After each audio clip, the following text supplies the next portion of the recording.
Imagine for just 1 second, it's gone. All of it. No Google Maps, no streaming, no instant banking, no way to message your family on the other side of the world. Today, we live inside a digital nervous system that wraps around the entire planet. But here is the crazy part. The internet wasn't built to connect you to your friends. It wasn't built for movies, and it certainly wasn't built for memes. It was built for war. It was designed to survive a nuclear apocalypse. And when it was finally turned on, do you know what the very first message sent across the internet was? It wasn't a profound quote. It was a crash.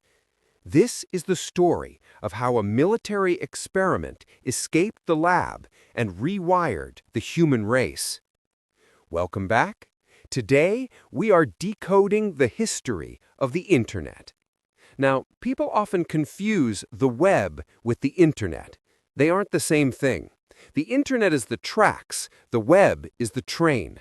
Today, we're talking about the tracks, the invisible infrastructure that holds our modern world together.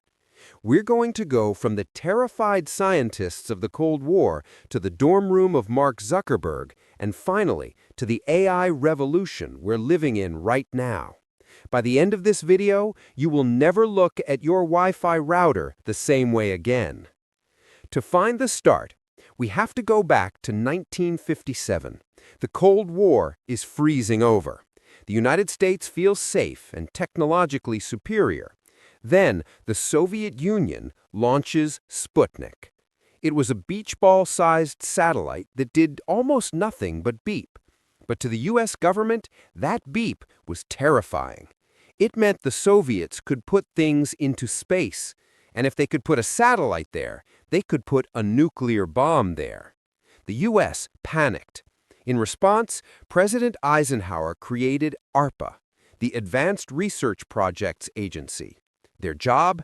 Make sure the U.S. never gets surprised by technology again. Here was the problem. In the 1960s, if you bombed a central telephone hub, the entire communication network died. The military needed a network that had no center, a distributed network. If you nuked one node, the data would just flow around it to get to the destination.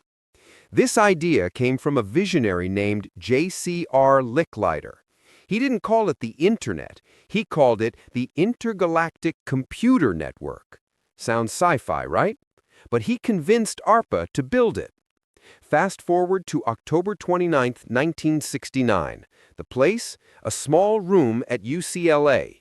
The equipment? A computer the size of a refrigerator. A student named Charlie Klein sat at a terminal. He was trying to connect to another computer at Stanford, hundreds of miles away. He had a simple job. Type the word login.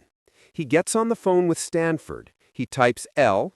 Stanford says we got the L. He types O. Stanford says we got the O. He types G, and the system crashes. That was it. The first message ever sent on the internet was LO, like lo and behold. They rebooted, and eventually it worked. This was the birth of ARPANET.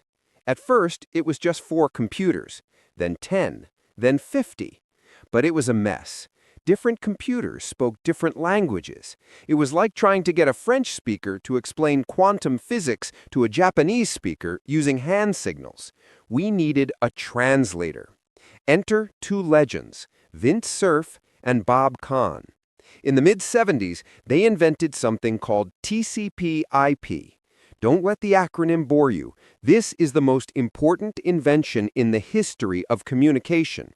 Think of TCP/IP as a digital envelope. It doesn't matter what kind of computer you have or what kind of data you're sending. If you put it in this envelope, the internet can deliver it. This unified the networks. It allowed the internet, with a capital I, to exist. By January 1st, 1983, every computer on the network switched to this language. That day is considered the official birthday of the modern internet. So we have the internet, but it was ugly. It was just green text on black screens. You had to be a computer scientist to use it. That changed in 1989. Tim Berners-Lee, a British scientist working at CERN in Switzerland, was frustrated. He just wanted an easy way for scientists to share their research papers. He proposed a system where documents were linked together. You click a word, and it takes you to another page. He called it the World Wide Web. He gave it away for free. He didn't patent it. He released the code to the world. If Tim Berners-Lee had decided to charge a royalty for every hyperlink, he would be the richest man on Earth, and the Internet as we know it wouldn't exist. Then came the browser, Mosaic in 1993, followed by Netscape. Suddenly, the Internet had pictures, it had colors, it was clickable. The floodgates opened. The late 90s were the Wild West. Everyone wanted in. Companies were adding .com to their names, and their stock prices would triple overnight. People were investing in businesses that had no profits, no product, just a website. We got Amazon selling books, we got Google fixing search, we got the sound that defined a generation. But bubbles burst. In 2000, the .com crash wiped out trillions of dollars. Pets.com, gone. But the strong survived. Amazon and Google rose from the ashes. This crash was actually important. It cleared out the junk and laid the fiber optic cables that would power the next phase, Web 2.0. The Internet was still something you went to. You sat at a desk to go online. Two things changed that. First, social media. Facebook and YouTube turned us from consumers into creators. We weren't just reading the web, we were writing it. Second, the iPhone in 2007. Suddenly, the Internet wasn't on your desk, it was in your pocket. It was with you in the bathroom, on the bus, in bed. We went from being online sometimes to being online all the time. We've gone from low on a giant mainframe to streaming 4K video on a device smaller than a wallet. The Internet has toppled governments, built empires, and connected billions. It is the greatest library ever built, but it's also a surveillance machine. It's a tool, and like any tool, its value depends on how we use it.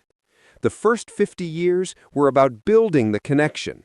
The next 50 years will be about surviving it. If you want to understand the future of technology, you have to understand its past. Subscribe for more stories that decode the world around you. See you in the next one.